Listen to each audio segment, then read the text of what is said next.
there's always a default directly to sexual pleasure, but pleasure comes in four different forms. We have sensual pleasure, emotional, and spiritual.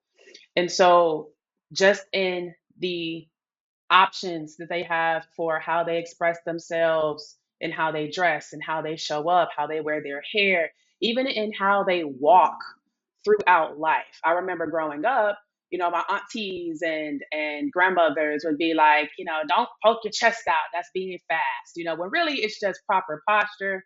So you have protruding breasts. It just can't you can't help but your breasts are just out there, but having your shoulders rolled back and your chest up, being seen as, oh, you're doing something bad, that's a no-no, just creates this closeted kind of a person where everything is like turned inward. And so I've seen so many women feel like they don't have a right to access pleasure in any form. And when it comes to sexual pleasure, they really do not feel comfortable expressing themselves. They really do not feel comfortable with even talking or even thinking about sex.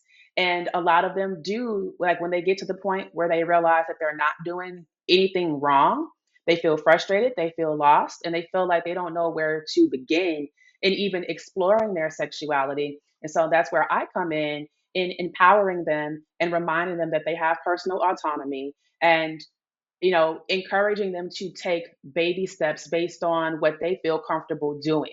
So just giving them some options and saying, hey, these things are available to you. What feels comfortable to you right now to step into? And then consulting them and giving them some ideas on how they can move into those spaces in a way that feels safe for them, and then checking in afterwards and saying, hey, how did that work out for you? And just helping them along the path. And then they look up a year later and they're like, oh my gosh, thank you so much. I'm able to access, a deeper amount of pleasure. And I always tell people too, like, there's a full spectrum of things that can be experienced mentally, physically, um, within the sexual spectrum. And just because it exists doesn't mean it's for you.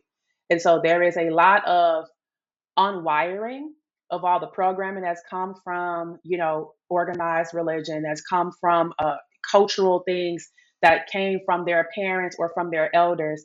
That sometimes, with the good girl complex, it's this idea that you're being defiant against the people who raised you, defiant against your religious community and even your culture by saying, I'm not going to accept this anymore and I'm going to find my own way. So, showing up in support of women who are on that journey to break away from that good girl syndrome is also showing up and holding them and saying, hey, like, you're literally not going, your life isn't going to end just because you decide to step away from these things. And sometimes they might be ostracized from the groups that they're used to being in, and showing them that there is life beyond that and life that they get to create for themselves is really like how I show up in support of them. And it's not necessarily the easiest of roads to travel, but it is very fulfilling and rewarding when they can access their own thoughts and their own feelings around, what's happening in the world around them and how they get to express themselves erotically.